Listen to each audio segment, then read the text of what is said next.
volvé a mostrarme, por favor, a cuánto está cotizando el dólar hoy, que ya arrancó el movimiento de los mercados, a ver si se mueve, se mantiene. Cuando decíamos recién, 10 de la mañana arrancó 1250, bajó, después bajó 1000, ¿cuánto teníamos? 1090 era. 1090 y ahora, a ver. A ver si podemos, si entramos nuevamente para ver en cuánto está, para ponernos en contexto de lo que vamos a hablar a continuación.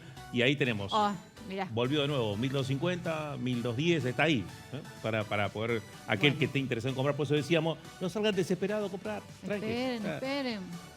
Bueno, siguen llegando consultas, Bien, ahí lo tenés actualizado. Ahí está ya. Actualizado. Bien, ¿a cuánto está ahora? Se mueve, ¿viste? 1190. Va, viene todo el tiempo. Y Así que, 1140. correcto. Bueno. Licenciada Natalia Bertini, ¿cómo estás? Buen día. ¿Qué tal? Muy buenos días para los dos y toda la audiencia que lo sigue. Bueno, como economista, como docente de la universidad, te invitamos para que de algún modo nos asesores respecto de, primero, ¿qué es el cepo cambiario y qué es salir del cepo? Bueno, primero muchas gracias por la invitación. Como economista, la verdad que agradecida porque, bueno, son temas que hay que hablar. Creo que lo peor que podemos hacer como sociedad, desde lo económico y lo político, el negacionismo. Y bueno, primero, a priori, para empezar, técnicamente salir del cepo es justamente que no es tan así porque estamos en lo que llaman la flotación de bandas, entre un mínimo y un máximo, que supuestamente va a ser entre 1000 y 1400, digamos. Con lo cual esa flotación lo que haría desde el manual, desde lo teórico, es decir, bueno, ya no tiene que salir tanto a intervenir el Banco Central, con lo cual si salta de 1200 a 1300 o 1400, evitaríamos salir, digamos, a esa intervención del banco para justamente mermar nuestras reservas, que es lo que se quiere evitar. Pero bueno, yo la verdad que cuando uno analiza la economía como ciencia social tiene su complejidad y no podemos analizar únicamente lo que pasa con la flotación del tipo de cambio si no entendemos en un contexto en el cual se da, ¿sí? Por eso, si podemos, no sé si se puede compartir un poco lo que traje, pero bueno, lo que primero hay que tener, digamos, entender que la economía no es una ciencia exacta y que va a depender justamente del lugar y del momento en que se aplican las medidas. Nosotros estamos hoy por hoy con esta flotación que iba a ser natural y normal, digamos, que suceda esta volatilidad segundo a segundo prácticamente, sí. Porque tiene que ver a cómo van a responder los mercados a estas medidas post, digamos, acuerdo con el Fondo Monetario Internacional. Claro, podemos ir compartiendo, si así lo dispone desde la producción, las placas que ha traído la licenciada para que podamos ir viendo, vamos viendo de manera dinámica también el movimiento de lo que esto significa. Lo más conveniente, digamos, en función de lo que decías recién, es una salida, pero no termina siendo una salida porque existe esa banda de flotación. Exactamente, existe esa banda de flotación, entonces no hay salida. Se supone que, bueno, se libera esto de evitar, digamos, comprar más de $200 para cualquier, digamos, ciudadano. Si podemos ir a la primera. Ya volvemos ahí sobre la primera. Sí, un poco, bueno, lo que traigo, digamos, es una síntesis de lo que implica el acuerdo en tres aspectos que tienen que ver con esto de la flotación del tipo de cambio, también lo que se espera, esta introyección de fondos, que oscila entre 20.000 y 22.000 millones, los cuales ahora recibiríamos 12.000 millones para, justamente, no importa, igual quedemos ahí, no hay drama. El primer punto tiene que ver con esto del préstamo, que es para justamente ordenar y amortiguar esta fuga de reservas que existe, ¿sí? Con lo cual lo que hay que tener el ojo es que, bueno, es para ordenar supuestamente el mercado financiero y dar una señal que, bueno, que Argentina está teniendo como este soporte que es el prestamista de última instancia, el FMI. Recordemos que este gobierno tuvo como 2 puntos a favor que tienen que ver con el fin de la sequía y el ingreso de divisas a partir del sector agroexportador, por un lado, luego todo lo que tuvo que ver con el blanqueo de capitales, que también genera un oxígeno, y esta es la última instancia. Y es muy importante este cuadro que les traigo, y es para tener memoria, digamos. Sí. La última vez que pedimos fue con Macri, que sabemos que quedó una deuda, pero tenemos que recordar lo que pasó en los 90. Digamos, acá lo que estoy mostrando en este cuadro son estos aspectos que tienen que ver con, si volvemos al cuadrito, cosas que pasan en el vivo. Bien, que tiene que ver con las privatizaciones, que tiene que ver con la política cambiaria, con la apertura comercial, con la política fiscal, con la relación con el fondo y con los subsidios. ¿Qué queremos decir? Que hoy por hoy estamos replicando en las medidas que sabemos cuáles fueron los efectos políticos y sociales y económicos de las medidas del consenso de Washington, digamos. ¿La primera tiene que ver con la época de Cavallo? Exactamente, claro. Digamos, exactamente con las medidas de Cavallo, y estamos hablando primero con una fuerte reducción no tanto de privatizaciones como en los 90, sí, pero sí una reducción brutal de lo que es la participación estatal, digamos, de lo que implica el Estado como actor importantísimo en una economía en Estado-Nación, la reducción del gasto público que se vio afectado por la merma de 44.000 puestos de trabajo, luego lo que tiene que ver justamente con esto de ordenar un tipo de cambio ficticio, ¿sí? Que en ese momento eran 10.000 australes un peso, que se lo tomó como $1 un peso, y en una economía en donde no está claro cuál es el dinamizador, o sí, que no pasa tanto por la industria, sino por los sectores tradicionales como es el agro, con la concentración que implica, y por otro lado, la especulación, los servicios financieros, digamos, eso lo que hace justamente es que sea un crecimiento no para todos, digamos, en todo modelo de ganadores y perdedores. Acá bien volvimos, la quita de subsidios, que digamos hubo un retroceso brutal en lo que es las ayudas económicas, pero que, por ejemplo, para amortiguar el aumento brutal de la pobreza, que fue el 52% el año pasado, para que baje 10 puntos, un poco más, lo que se hizo, bueno, fue aumentar las asignaciones universales por hijo, ¿sí? Si avanzamos, podemos ver un poquito, bueno, la política fiscal de ajuste en ese momento era... se suponía que nosotros como argentinas, como argentinos, el primer semestre del año pasado teníamos que esforzarnos, ¿no? Esta cuestión, esta narrativa de que, bueno, el ajuste lo tenemos que vivir todos, tenemos que sufrir un poco para llegar a buen puerto. Y que no siempre lo sufren todos. Claro, a eso vamos a ir, digamos, en esa narrativa, en ese discurso que, bueno, todos tenemos que achicarnos, reducir, aguantar que ya viene lo mejor, y bueno, los más castigados fueron las trabajadores sí, y los jubilados y pensionados, ¿no? ¿Qué es lo que estamos viendo? Y ahora, bueno, ¿de qué sirvió ese ajuste del año pasado si hoy tenemos que salir a pedir plata? Bueno, a ver, el modelo es claro cuál es su sesgo, sus intencionalidades, que tiene que ver con los sectores que más crecieron, que tienen que ver con la banca, con los servicios energéticos, digamos, el tarifazo lo que hace es que, bueno, podés dejar de pagar una tarifa porque es un bien necesario, un bien público, con lo cual técnicamente en economía es la demanda inelástica, o como los medicamentos de primera necesidad, a pesar de que muchas jubiladas y jubilados han dejado de comprar ciertos remedios. Y hay un poquito la situación económica nacional en la que estamos. Digo, ¿en qué contexto se dan estas medidas? Bueno, una caída de 44.000 empleos públicos por la tendencia. Si continuamos, vamos a ver que en el sector privado no es diferente. El sector más perjudicado fue la construcción. Ahora lo vamos a ver en la próxima. Una variación interanual de altísimo porcentaje de caída del empleo privado. Y esto, digamos, ¿por qué cayó mucho el empleo privado? Porque al retirarse el Estado como inversor público, la inversión pública mueve muchísimo, digamos, a las empresas constructoras, al sector, y cada empleo que crea una industria genera directamente 6, 7 trabajadores, 6, 7 puestos de trabajo, e indirectamente unos 20 o 30, digamos, empleos. La próxima, si puede ser. Bien, ahí vemos la variación interanual. Lo que les traigo acá son de sitios oficiales, que tiene que ver con el INDEC, que tiene que ver con la Cámara Argentina de Comercio y Servicios, que tiene que ver con consultoras de prestigio. Y ahí vemos, por ejemplo, cómo cayó construcción, menos 82.179, comparando noviembre del 2023 con noviembre del 2024. Siempre los sectores que crecen es agricultura, ganadería y pesca, explotación de minas y canteras, pero una fuerte reducción en lo que es industria y construcción, comercio y servicios, ¿sí? Con lo cual, esos son los sectores más perjudicados, digamos. No por nada las industrias y las empresas textiles han tenido que echar o rescindir de gente o dejarla, digamos, ahí en stand-by. Con lo cual, bueno, es un modelo que apuesta a los sectores tradicionalistas, como buen gobierno autoproclamado liberal o neoliberal, y el sector bancario y financiero.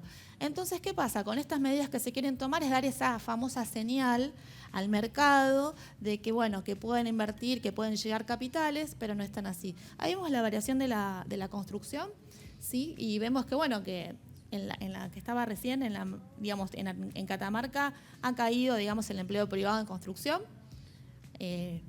Bueno, después yo se los dejo y van a ver. Pero bueno, lo que quiero decir con esto es que estas medidas se toman para dar señales.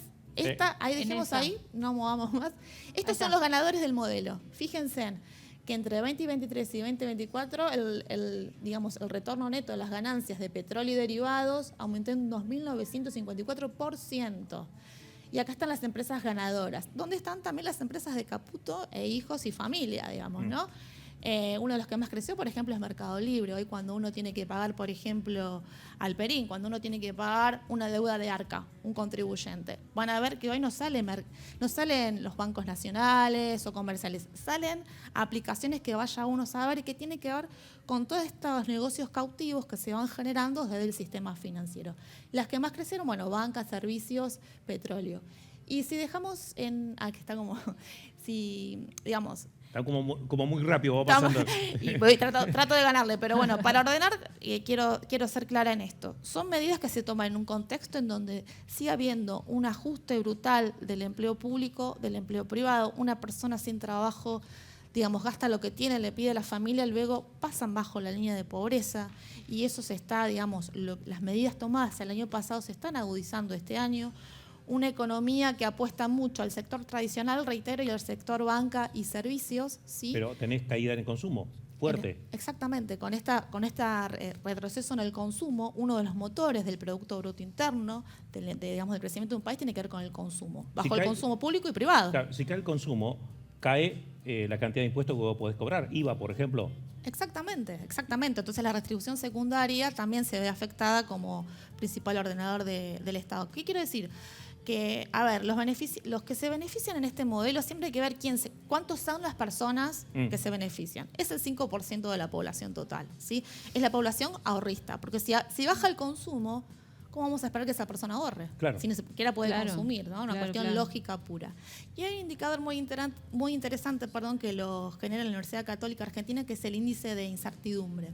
Ellos a través de la IA y algoritmos ven las opiniones en las diferentes plataformas de YouTube que hacen sobre las noticias económicas y que justamente acá lo que dice que lo que más preocupaba el año pasado era la inestabilidad económica, pero ahora es la cuestión política, digamos, el descreimiento total de la política. Que hay que hacernos cargo, digamos. Que tiene que la política en general, sin nombre, apellido ni signo político, sino de la política en general. Sí, de la política, en donde lo arrastra, por supuesto, en primera persona a nuestro presidente por el caso Libre y por todas las cuestiones que supuestamente iba a ordenar que no sucedió. Entonces, bueno, en este contexto, estas medidas, lamentablemente, un pueblo sin memoria pierde su identidad y creo que apelo como economista y como un economista social, digamos, de Catamarca a pensar, bueno, estas medidas ya se tomaron y ya sabemos los efectos. Entonces tengamos cuidado, digamos, en qué se eligen, cómo se mira y a veces nos explican la economía con tantas palabras difíciles, que el crawling peg, que el insight, digamos, justamente es para distorsionar la información. Una economía no puede crecer si no crece la producción de bienes y servicios, si no hay trabajos dignos. Claro. Después, eso es lo que genera señales en el mercado. Claro. Quizás, y lo notamos acá, mucha gente no está tan preocupada en si sale ahora a comprar dólar y lo va a comprar a 1.100 y pico, 1.250 o lo que fuere. Está preocupada por saber si lo que se mueva el dólar inmediatamente se va a trasladar a precio en sus productos, en alimentos, en lo que tengan que comprar. ¿Esto va a pasar? Sí, ya hay listas de las grandes cadenas de supermercados que dicen que ya hay un aumento del 40-50%, porque esto de anticiparse a lo que puede suceder. Con lo cual yo digo, a ver, vamos a hablar en coloquial, yo digo más el efecto freezer, creo que es. ¿Qué significa? Que la gente está más preocupada en ir a comprar y atesorarse del almacén de su casa si puede y a copiar alimentos. Es decir, ¿para qué voy a comprar? Si puedo comprar $10, prefiero comprar productos que pueda almacenar. Digo, ese es el pensamiento desde la estrategia real, digamos, de las familias. Y es lo que sucede, digamos. Entonces, esta fantasía de creer que ahora todos vamos a poder comprar dólares, pero bueno, venimos ya cuando hablamos la otra vez en la radio, la gente, su salario, por más que muchos estén bajo la línea de pobreza, viene con una deuda en tarjetas de crédito para productos básicos. Entonces ese es un dato interesante que diste los otros días. Sí. Que el 90% está endeudado con tarjeta de crédito. Sí. O sea, ¿están pagando el mínimo?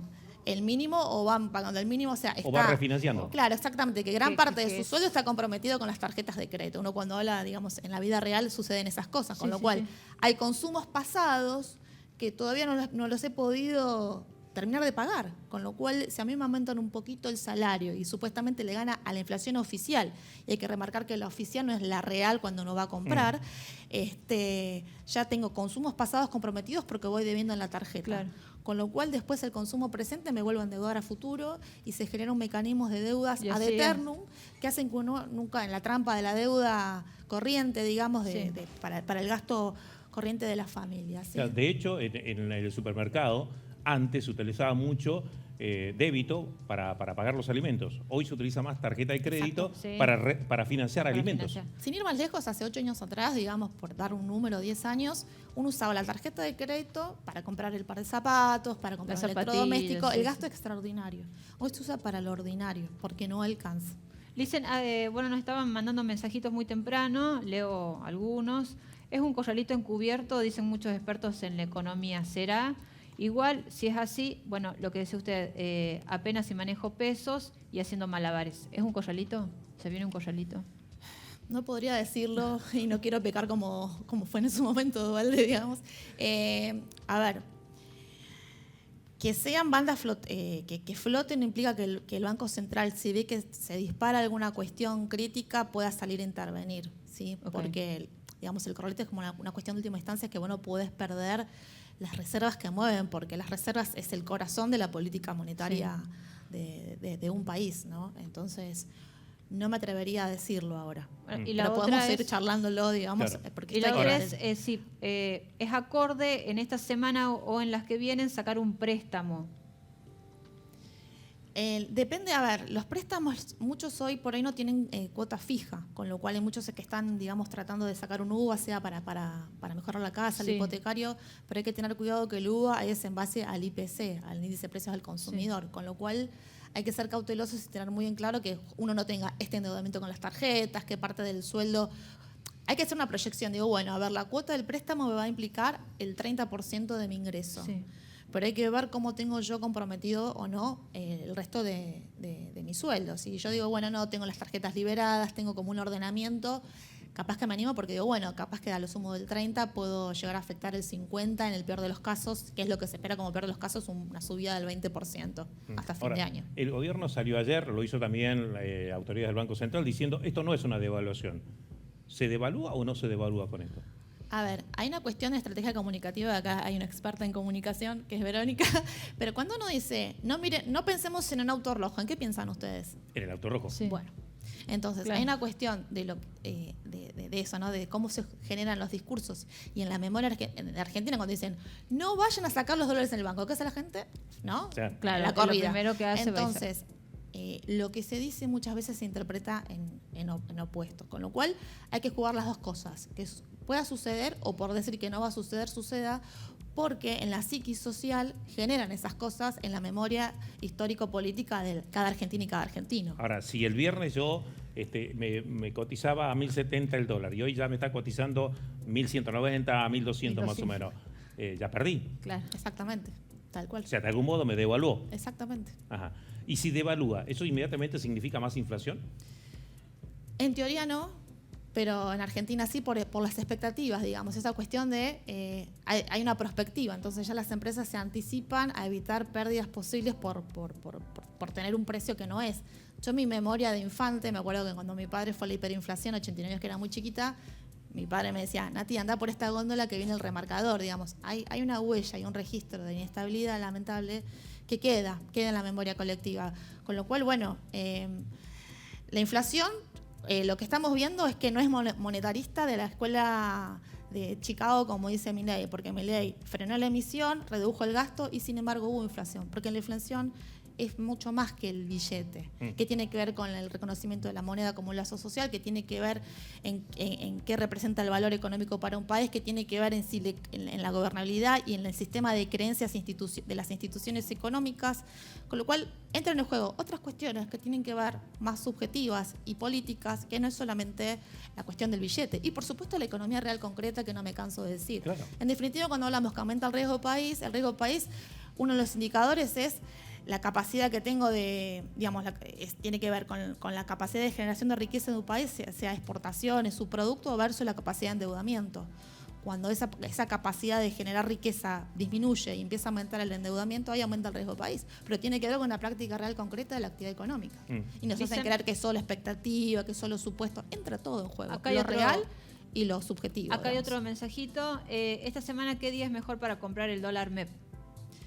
Y pasa que es muy difícil dar un pronóstico, porque esta semana sí. yo creo que durante los próximos 15 días, y muchos analistas coinciden, va a estar esta fluctuación hasta que el mercado lo que se llama que se reacomode. ¿Sí? Entonces, estas 2 semanas hay que estar expectantes, digamos. Si uno tiene la posibilidad de comprar, compren. Siempre, obviamente, el dólar MEP, hasta la gente del banco te lo dice, digamos, es mejor que comprar el oficial porque no hay impuestos. Pero, bien.